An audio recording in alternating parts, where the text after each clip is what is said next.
viewers, welcome back to my channel, and today we will be cooking Ukrainian borscht.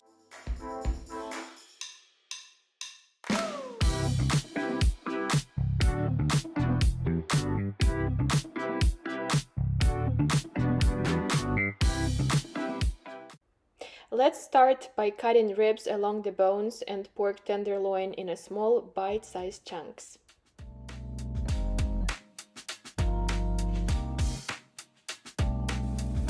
Alright, the water is boiling finally.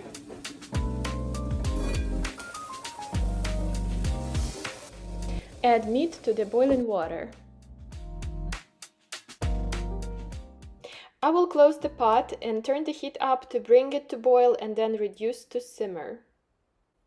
You can see there is a lot of foam. I recommend straining the meat and rinsing it before adding it back to the pot with fresh and clean water.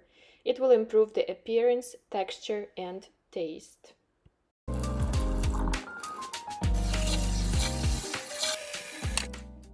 I always cut beets into thin strips, just like that. It's a good idea to wear plastic gloves as beets will stain your hands. I warmed up the pan with some ghee and will saute the beets until soft for around 5 to 7 minutes. Okay, so far we are doing great. We have meat cooking here. It's not boiling yet for the second time, but it's getting close to boiling. And then we have beets right here. I will decrease the heat to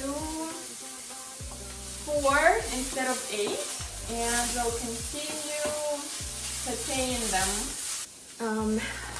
The next step, we need to chop some onions, and I got some carrots as well. So we will cut them in tiny little pieces, so carrots and onions, and then we'll have to saute them as well, but separately from the beets.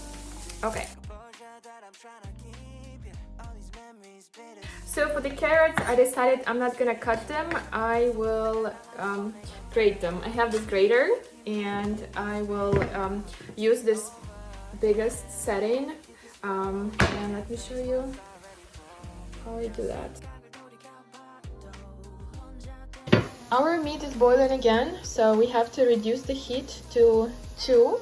Our beets are almost ready. So what we need to do now is to add some tomato paste to it and fry it just for a little bit more.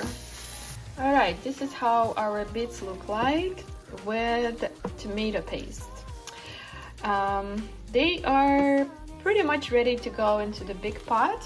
So let's see how our meat is doing. It's boiling just a little bit. When you look at the corners of the meat, you can see those little bubbles coming up. So this is what we are looking for. Alright, so it's time to put our beets with the tomato paste into borsch. And as you can see, the color of the soup becomes bright red. I'm going to be using just a little bit of it. Hemi, come! Come, Hemi! Hey, Hemi! Hello! Hello! Are you gonna help us to cook? Okay, it looks like our stove is ready for onions. Let's add the remaining onions and carrots.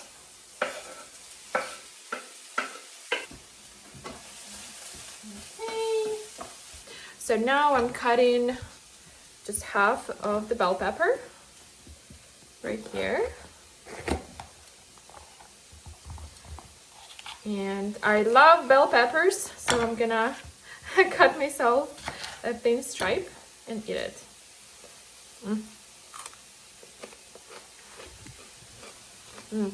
Pretty good.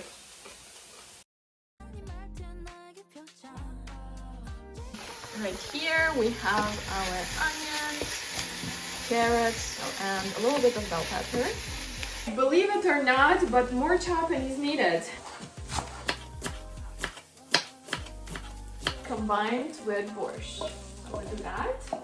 Now we can also add cabbage. of 21 seasoning salute from Trader Joe's. It's great for anything. I can't even count how many little containers of this I have used today. One more thing to chop. It's potato. We need some garlic and some lemon. Alright, one more thing is that we need some lemon juice.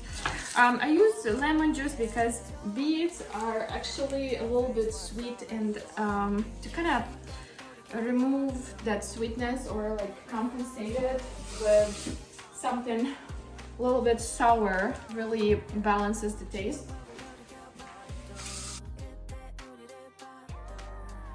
And squeeze it everything in the measuring cup. I need just a little bit more salt, so I'll add that and a little bit more spices.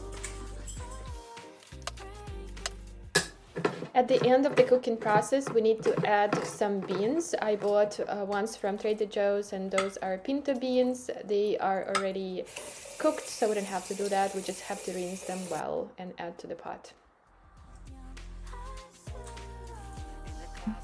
This is how it looks like. It has meat, lots of vegetables and beans. Alright, borscht is almost done. I am finishing. Just cut in some dill, and I will decorate the plates with it.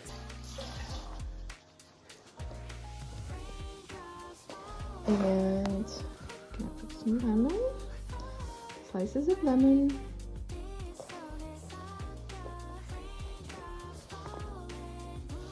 And a little bit more dill.